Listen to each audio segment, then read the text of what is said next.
할렐루야, 서로 한번 인사할까요? 사랑합니다. 반갑습니다. 기다렸습니다. 보고 싶었습니다. 감사합니다. 말씀 가운데 귀한 은혜와 성령 안에서의 교제가 있기를 소원합니다. 사도행전 17장 오늘 16절 말씀부터 34절 말씀까지입니다. 저도 그렇고 제 아내도 그렇고 매장에 옷을 사러 간다든지 신발을 사러 가면 제일 먼저 들리는 자리가 있습니다. 혹시 여러분들도 바로 직감하셨을지 모르겠는데 항상 어느 매장이나 가면 클리어런스가 항상 있죠. 네. 조금이라도 이제 물건을 싸게 사려는 의도도 있지만 그 중에는 사이즈가 하나밖에 남지 않았거나 잘 팔리지 않아서 클리어런스로 코너에 분류되는 경우가 있기도 하고요. 또 다른 매장에서는 여전히 고가로 잘 팔리고 있는데 이 매장에서만 개수가 줄든지 잘 안 팔리든지 해서 클리어런스로 오는 경우가 있습니다. 또 어떤 경우는 한때는 신상품이었는데 유행하던 철이 지나고 이제 그 제품의 이제 판매율이 떨어져서 어쩔 수 없이 이제 신상은 쏟아져서 나오고 이제 구 제품이 되어서 그 신상이 쏟아져서 나오면서 분류되는 새로운 가격 분류 체계에 맞지 않기 때문에 가격을 좀 떨어뜨려서 클리어런스로 가게 되는 경우도 있습니다. 이럴 때는 우리가 이제 두 번 다시 생각 안 하고 바로 인마이 파켓 하는 거죠. 네. 어쨌든 그 상품의 원래 가격은 상당히 높고 실제 가치도 상당히 귀한데 그런 물건임에도 불구하고 새롭게 정비된 분류 기준이나 그 가격 기준에 잘 맞지 않는 경우에 그런 경우에 상품의 제품이나 용도와 품질에 상관없이 평가가 절하되어서 할인 매대로 나가는 경우가 이제 있는 것이죠. 사람들 중에는 유독 그런 것을 잘 찾는 사람이 있습니다. 저는 잘 못 찾는데요. 제 아내는 아주 그런 걸 잘 찾습니다. 상품의 가치를 그것이 어느 자리에 있느냐를 두고 찾아내는 것이 아니라 그 자체를 바라보고 이것이 정말 좋은 것이다 라고 판매하는 아주 적극적인 구매자들, 아마 여기들 많이 앉아 계신 것 같습니다. 그래서 파는 사람이 가격 매기는 것과 사는 사람이 그것을 보고 가격을 매기고 가치를 매기는 것이 좀 다른 거죠. 그렇죠? 네.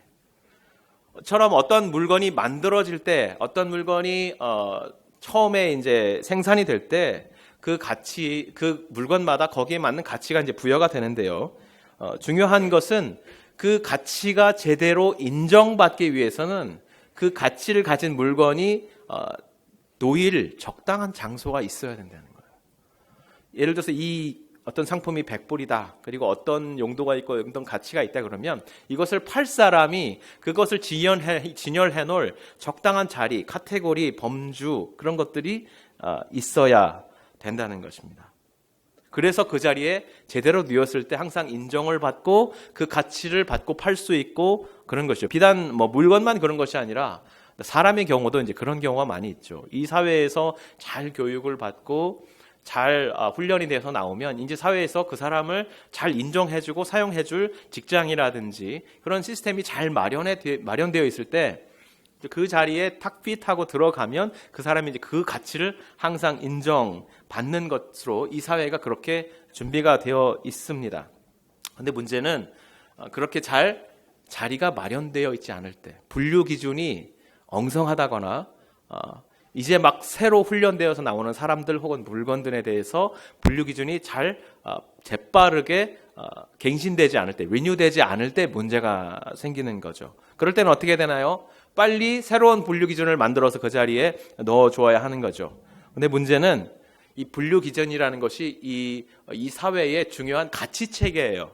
이 가치 체계는 우리가 쉽게 뜯어고치거나 쉽게 바꿀 수 있는 게 아니기 때문에 좀 늦게 변화됩니다. 그래서 항상 나오는 물건이나 막 새롭게 성장하는 사람들이나 그런 가치에 맞게 이것들이 준비되어 있지 않은 경우가 많이 있습니다.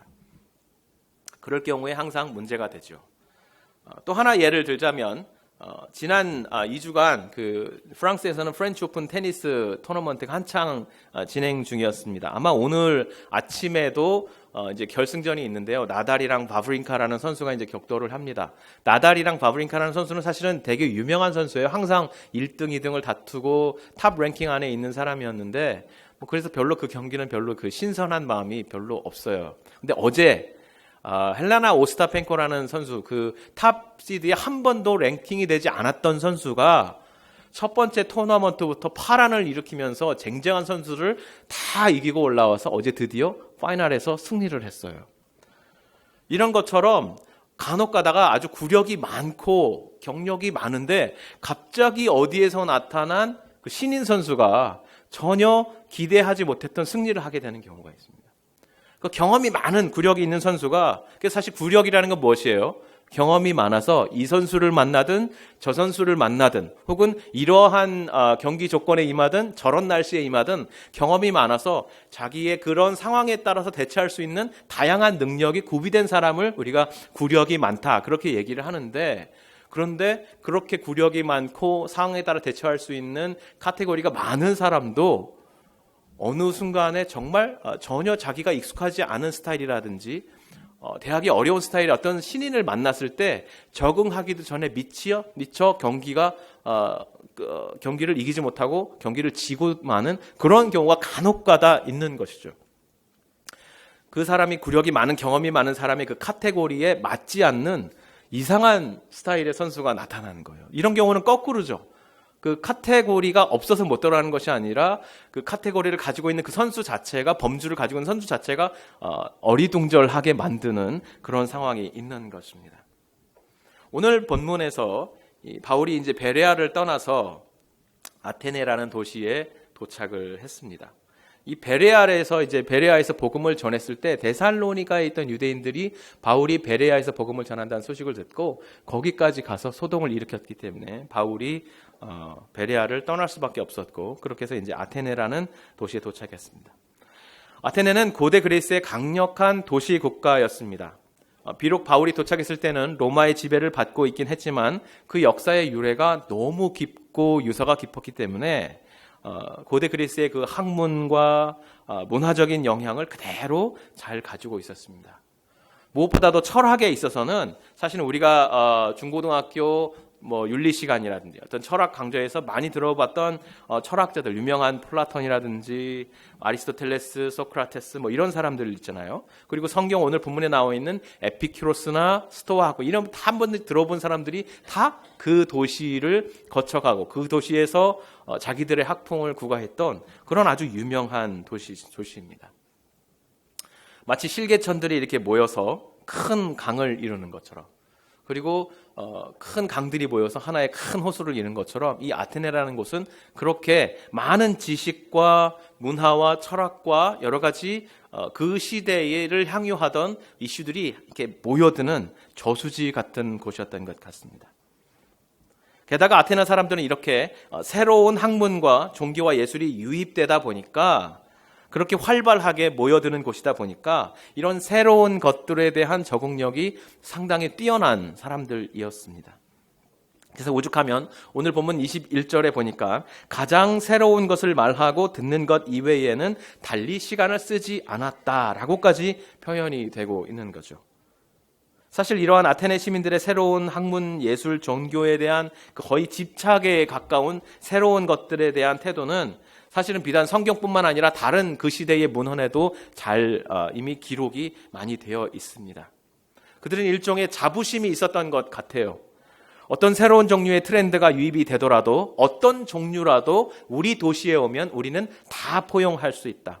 어떤 새로운 생각이라도 우리는 다 받아들이고 우리 나름의 능력으로 소화해낼 수 있다. 우리는 그만큼의 유연성과 포용력을 갖춘 사람들이다 라는 자부심이 있었던 것 같습니다. 그리고 어느 정도는 그 말이 사실이었던 것 같습니다. 바울이 아테네의 거리에서 예수와 부활을 전했을 때에도 그들은 전에 들어보지 못한 이 새로운 바울의 변론을 들어보기 위해서 그저 배척하는 것이 아니라 새로운 가르침이 왔구나, 우리가 한번 들어봐야 되겠다 해서 그들을 아테네시의 의회인 아레오바고라는 곳으로 초청을 해서 초청 강사로 세워서 그로 하여금 도대체 네가 말하는 지금 이 새로운 신에 대한 이야기가 무엇이냐 한번 우리에게 들려주기를 바랍니다 라고 초청을 했던 것입니다. 그런데 아레오바고에 서서 말하는 바울의 복음에 대해서, 그의 변론을 대해서 우리가 들을 때 반드시 잊지 않고 마음에 두어야 할 것이 있는데, 이 아테네의 문화와 종교와 여러 가지 학문적인 그러한 모습들을 바라보는 바울의 마음입니다. 바울의 마음. 그가 베레아에서 쫓겨나와서 유대인들이 소동을 일으켜서 이제 아테네로 왔을 때 아직 디모데와 실라가 따라오지 못했어요. 아마 긴박한 상황, 아주 위험한 상황이었던 것 같아요. 그래서 베레아에 있던 형제들이 바울을 우선 피선시켜서 아테네에 데려다 놓고 바울의 명령을 듣고 바울의 권고를 듣고 가서 빨리 디모데와 실라도 그곳에서 위험하지 않도록 이곳에 데려다 주십시오라는 부탁을 듣고 이제 갔는데 이제 그래서 실라와 디모데를 기다리고 있는 상황이죠. 그 상황 속에서 이 아테네에서 벌어지고 있는 여러 가지 상황들을 바라보았습니다. 이 아테네에 가득한 여러 가지 신전들 그리고 신상들을 바라보면서 근데 바울의 마음이 분노가 일었다고 성경은 오늘 말씀해주고 있어요. 그가 격분하였다 이렇게 말씀해주고 있습니다. 우상 숭배의 풍토가 깊이 뿌리내리고 있는 이 도시를 바라보면서 바울이 하나님의 분노와 하나님의 아픈 마음을 그 마음 깊숙이 느꼈다라는 말이에요. 바울은 대체로 어느 도시를 가면 먼저 회당에 들어가서 그곳에서 복음을 전하고 유대인들에게 복음을 전하고 그 다음에 그들이 그 복음을 배척하면 그 다음에 헬라인들을 향해서 복음을 전했는데 그래서 이렇게 아테네에서 그가 바라온 이 현상들 속에서 먼저 하나님께서 바울의 마음속에 강한 분노와 강한 아픔을 먼저 주었기 때문에 바울은 아테네에서는 약간 그의 선교의 방침을 변경한 것을 우리가 발견할 수 있는데요. 그는 이 아테네에서만큼은 유대 회당에 들어가서 복음을 전하는 동시에 길거리에 나오면 헬라인들에게 동시에 가서 복음을 전했던 모습을 오늘 말씀이 증거해주고 있죠. 약간 방법이 달랐습니다. 언제나 유대인의 회당에 들어가면 먼저 구약 성경에 나온 구약 성경이 메시아에 대해서 어떻게 말씀해 주느냐, 주로 이사야에 있는 고난의 종에 대해서 설명을 해주는 성경을 강론의 방식으로 말씀을 전했다면 이 아테네의 도시에서는 어떻게 했냐면 그들과 함께 변론했다 이렇게 말씀해 주고 있어요. 그들이 좋아하는 아테네 사람들이 좋아하는 철학적이고 논리적인 추론을 사용해서 그들과 함께 변론했다라고 말씀해 주고 있는 것이죠. 그래서 이렇게 동시에 말씀을 전했는데 오늘 누가는요, 이 유대인의 회당에 들어가서 전한 그 바울의 복음이 어떤 과정에서 어떻게 받아들여지고 어떤 사건을 일으키고 어떤 결실을 얻었느냐에 대해서는 더 이상 말하고 있지 않습니다. 누가가 그 부분을 생략했어요. 생략하고 이 아테네에서는 유독 바울이 저자에서 시장거리에서 복음을 변론했을 때 일어난 일만을 조명을 해서 그곳에만 포커스를 두고 말씀을 해주고 있는 것이죠. 그래서 이 저자에서 바울이 변론했던 그 사건이 오늘 우리에게 의미하는 바가 무엇이냐를 우리가 캐치할 수 있도록 말씀을 전해주고 있는 것입니다. 그것이 오늘 우리에게 중요하게 다가오고 있는 것입니다. 우선 바울은 아테네 사람들에게 복음을 변증하기 위한 첫 단계로 그들과의 대화의 접촉점이 어디 있을까를 살펴보았습니다. Point of contact이라고 그러죠. 어디서부터 이들과 대화를 시작할까? 바울이 첫 번째 발견한 그 접촉점은 무엇이냐면 아테네 시민들의 종교심이었습니다. 아테네 사람들아, 너희를 보니 범사에 종교심이 많도다. 22절 말씀이죠. 오죽하면 너희들을 바라보니 알지 못하는 신에게라고 새긴 제단까지 있더군요. 내가 그것을 보니 필시 신들에 대한 그대들의 신앙심은 아주 깊은 것 같습니다. 그래서 오늘은 그대들이 섬기는 알지 못하는 신에 대해서 제가 몇 마디 하려고 합니다. 라고 말하면서 그의 변론을 계속해서 이제 이어가는 것입니다.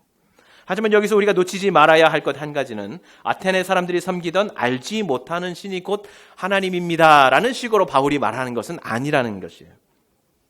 만일 그랬다면 바울은 아테네 사람들이 가지고 있는 종교에 대한 기존의 여러 가지 생각들 속에 하나님을 그저 그 한 슬랏에 탁 맞추어 넣으면서 바로 여러분들이 가진 많은 신들에 대한 생각들 중에 알지 못하는 신도 있는데 하나님이 바로 그 알지 못하는 신입니다. 많은 신들 중에 하나님도 있습니다. 이렇게 말하는 것이 되었을 것입니다. 그러나 지금 바울은 그렇게 말하는 것이 아니라는 것이죠. 하나님께서 정말 싫어하는 것 중에 하나가 무엇이냐면 하나님께서 지으신 피조물의 종류들 중에 하나님과 비슷한 것을 찾아서 거기다가 하나님을 끼워 넣는 것. 이러한 인간들의 아주 티피컬한, 아주 전형적인 행동을 하나님 정말 싫어하십니다.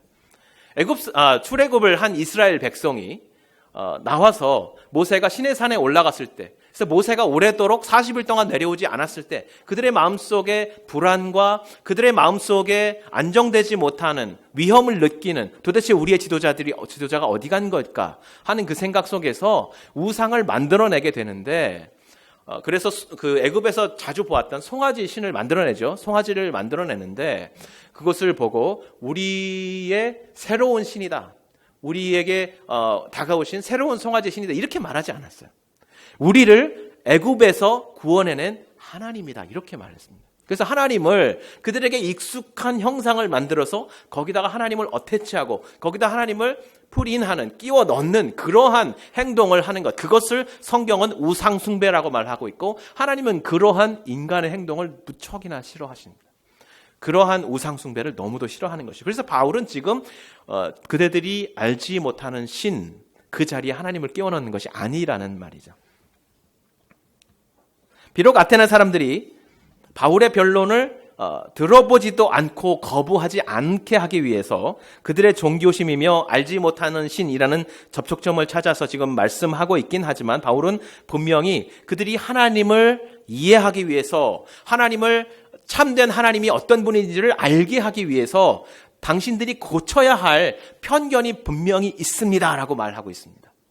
유대인들에게는 고난의 종, 예수 그리스도께서, 메시아가 고난의 종으로 오신다라는 것을 이해시키기 위해서 그들의 편견을 고쳐야 한다고 말했다면, 오늘 이 아테네에 와서는 당신들도 이 정말 모든 철학과 종교와 문화가 유입되면서 우리는 어떤 것이 우리에게 다가와도 얼마든지 소화낼 수 있어, 우리는 이 availability가 있고, 우리를 적응시킬 수 있고, 우리는 편견이라는 것이 없는 사람이야 라고 확신을 갖고 있던 이 사람들에게 노, 당신들이 지금 하나님을 온전히 이해하려면 제일 먼저 해야 될 것이 무엇이냐? 당신들이 가지고 있는, 당신들이 보지 못하는 그 편견부터 뜯어 고쳐야 합니다. 그것이 무엇입니까?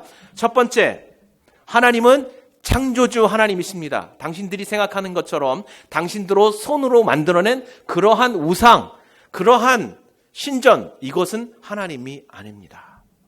그 편견을 먼저 버려야 합니다. 그렇게 말하는 것입니다. 아테네에는 여러 신전이 있었고, 그 중에 파르테논 신전이 아주 유명한 신전이 있었죠. 거기는 아테나 여신을 섬기는 신전인데요. 그 신전들은 신이 거하는 집이라고 그들은 이해했습니다. 유대인들도 예수님 당시에 되면 성전을 지어놓고 거기에 하나님이 계신다, 성전 중심에 마치 그것이 일종의 어떤 성물이 되는 것처럼 이해해왔던 그런 함정에 빠져 있었지 않습니까? 이들도 마찬가지였어요.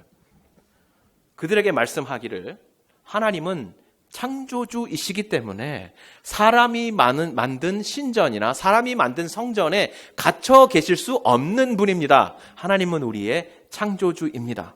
그리고 한 걸음 더 나아갑니다. 하나님은 오늘 이 말씀 26절에 보니까요, 인류의 모든 족속을 한 혈통으로 만드셨습니다, 그렇게 말씀하고 있는데, 약간 우리말 성경이 그 애매한 표현이에요. 영어 성경이나 원문 성경을 보면 한 사람을 지으시고 그 한 사람으로부터 모든 민족을 만드셨습니다, 이렇게 말씀하고 있어요. 무슨 말씀이죠? 하나님은 이스라엘 백성의 하나님만이 아닙니다.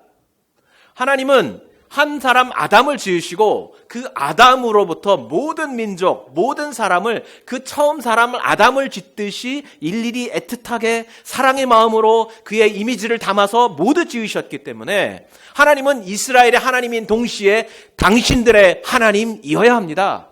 이스라엘의 창조주이신 동시에 당신들의 창조주이어야 합니다. 그러므로 당신들의 신을 당신들의 손으로 만들고 당신들의 신에 넣어놓고 신이라고 섬기는 그런 편견부터 버려야 우리는 내가 말하는 이 하나님이 누군지를 알 수 있습니다 라고 유일한 창조주 하나님의 하나님 되심을 분명히 밝혀주고 있습니다. 결국 하나님은 당신들에게 있는 알지 못하는 신이라는 그 자리에 끼워 넣을 수 있는 그런 신이 아니라, 당신들이 가지고 있는 어떤 범주에도 들어갈 수 없는, 그 카테고리에 들어갈 수 없는 하나님이십니다.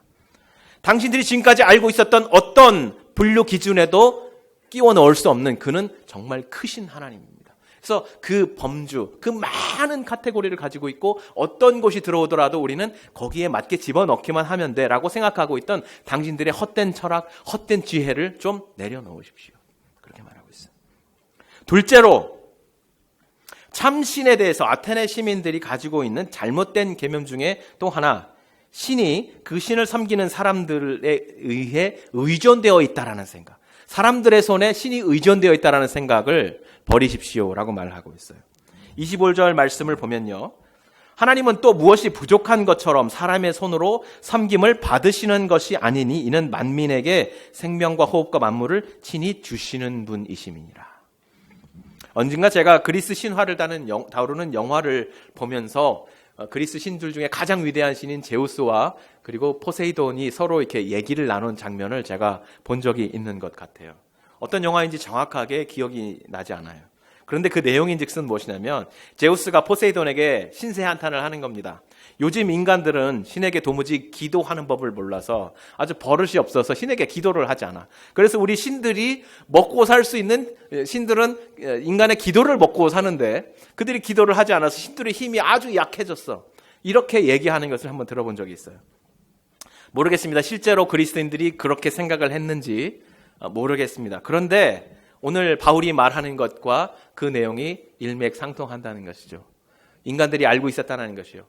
우리가 신을 섬기지만 신은 우리가 그에게 헌신할 때, 신은 우리가 그에게 헌물을 바칠 때, 신은 우리가 그에게 기도할 때 그 기도의 힘을 통해서 일한다.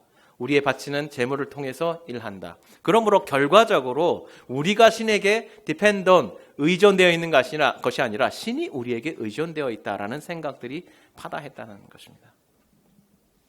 25절에 우리말 성경에 사람의 손으로 섬김받는 신이 아니다. 하나님은 사람의 손으로 섬김을 받지 않는다라고 말할 때 우리말도 섬김이라는 말을 썼고 영어 성경에도 serve라는 말을 썼는데 원어 성경에 보니까 어떤 단어를 썼냐면 테라피오라는 말을 썼어요. 여러분 테라피라는 말 들어보셨죠? 테라피. 무엇입니까? 치료하는 것이죠. 무슨 말이에요? 하나님은 어딘가 기능에 문제가 있어서 우리가 그를 치료해 주어야 비로소 일할 수 있는 그런 하나님이 아니라는 것입니다. 당신들이 섬기는 신은, 당신들의 마음속에 있는 신에 대한 태도는 마치 자동차가 잘 만들어져 있지만 그 안에 연료가 없어서 언젠가 가스스테이션에 가서 연료를 꽂아주어서 연료를 충전해줘야 갈 수 있는 그런 차. 아니면 어디 근육에 문제가 있어서 그것을 치료해줘야 움직일 수 있는 아주 멋진 말. 이 정도로 생각하는, 그 하나님을 그렇게 생각하는 그런 태도 속에 갇혀 있습니다. 그러나 여러분 오해하지 마십시오. 하나님은 우리에게 의존되어 있지 않습니다. 우리가 하나님께 뭔가를 드린다고 해서 그것이 하나님의 빈 창고를 채우는 것이 아닙니다. 거꾸로 하나님이 궁핍하고 비어있고 모자라고 문제투성이인 우리 삶 속에 생명과 은혜와 사랑과 힘을 주시는 것입니다. 그렇게 말해주고 있습니다. 셋째로 바울은 아테네 사람들의 종교심이 드러내고 있는 논리적인 모순을 또 지적해주고 있어요. 아테네 시민들이여 당신들 중에 어떤 지혜로운 시인이 말하기를 우리가 하나님의 소생이다 라고 말하더이다. 우리가 하나님의 자녀들이다. 신의 자녀들이다 라고 말하더이다. 정말 지혜로운 사람이군요. 어떻게 그 사실을 알아냈는지 모르겠습니다. 그렇습니다. 우리는 참으로 하나님께서 창조하시고 그의 자녀로 삼으신 그의 자녀들, 그렇게 존귀한 사람들입니다. 그런데 참 아이러니한 것은 우리가 신의 소생들이다라고 그들이 말하고 있음에도 불구하고 당신들은 당신의 손으로 만든 금이며 은이며 돌로 만든 신에게 그것을 신이라고 경배하고 있습니다. 이렇게 아이러니한 일이 세상에 어디 있습니다. 이렇게 철학을 사랑하고 지혜를 숭상하는 당신네 아테네인들이 이렇게 뻔한 논리적인 모순조차 알아채지 못하고 있습니다. 라고 그들의 모순적인 지혜를 꾸짖고 있는 모습이지요. 이렇게 바울은 아테네 시민들의 종교심을 접촉점으로 삼아서 그의 변증을 시작하고 그가 가진 신에 대한, 그가 가진 하나님에 대한 생각을 받아들이기 위해서 아테네 시민들이 고쳐야 할 그들의 편견을 하나하나 지적해 가고 있습니다. 그렇다면 이 바울의 선명한 복음이 이 선명한 그 논리가 사람들에게 받아들여졌을까요? 바울은 여기서 끝났을까요? 그렇지 않습니다. 바울이 지금까지 얘기한 것은 복음을 전하기 위한 준비 과정이었어요. 복음, 정말 선명한 복음의 메시지를 아직 전하지 않았어요. 예수 그리스도가 아직 전해지지 않았습니다. 바울이 이렇게 논리적인 그들의 편견에 대해서 얘기한 것은 이 편견을 내려놓아야 비로소 예수 그리스도를 받아들일 수 있습니다라고 말한 것이었습니다. 그래서 바울은 30절부터 시작해서 복음을 전하기 시작합니다. 알지 못하던 시대에는 하나님이 간과하셨거니와 이제는 어디든지 사람에게 다 명하사 회개하라고 말씀하셨습니다. 이는 정하신 사람으로 하여금 천하를 공의로 심판할 날을 작정하시고 미리 보내신 예수 그리스도 구원자로 하여금 이 세상을 심판하게 하시고 그를 죽은 자 가운데서 다시 살리신 것으로 모든 사람에게 믿을 만한 증거를 삼아 주셨습니다. 어제까지는 하나님께서 당신들이 하나님을 알지 못했던 것에 대해서 죄를 묻지 않으셨습니다. 그러나 오늘 이 순간부터는 하나님께서 죄로 심판하시고 이제 하나님을 하나님의 아들 예수 그리스도를 그의 메시아로 구원자로 받아들이지 않는 당신에게 죄를 물으십니다. 왜냐하면 오늘 하나님을 아는 참 지식, 오늘 예수 그리스도 구원자를 아는 참 지식이 당신들에게 계시되었기 때문입니다.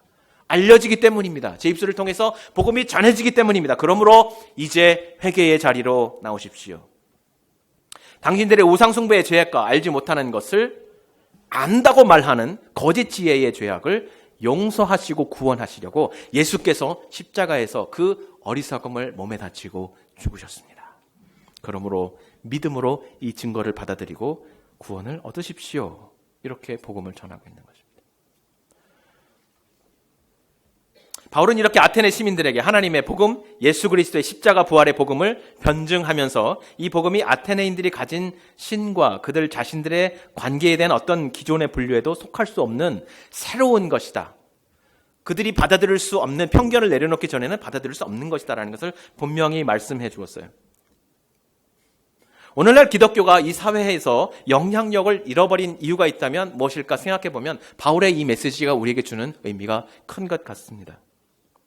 기독교가 안전을 추구하다 보니까, 번영을 추구하다 보니까 우리 복음의 메시지로 선명하게 전해야 되는데 이 세상의 여러 가지 문화 중에 한 문화로 그냥 들어가 버리는 것. 이른바 그 서브컬처라고 하죠. 세상에 문화가 있는데 그 문화 속에 기독교가 받아들여지는, 사람들이 익숙하게 받아들일 한 자리를 그냥 차고 들어가서 안전하다, 평안하다, 그냥 그대로 우리는 그냥 세상에 맞는 많은 종교 중에 하나야라고 인정하고 그냥 살아가는 그 안전함을 누리는 종교가 된 모습을 바라보는 거예요.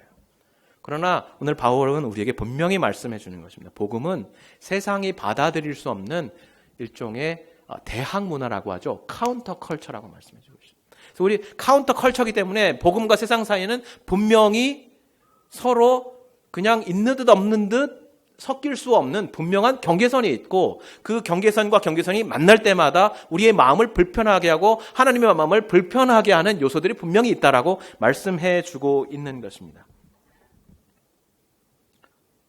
자, 바울의 이러한 복음 전도, 이러한 변증 받아들여졌을까요? 받아들여졌을까요?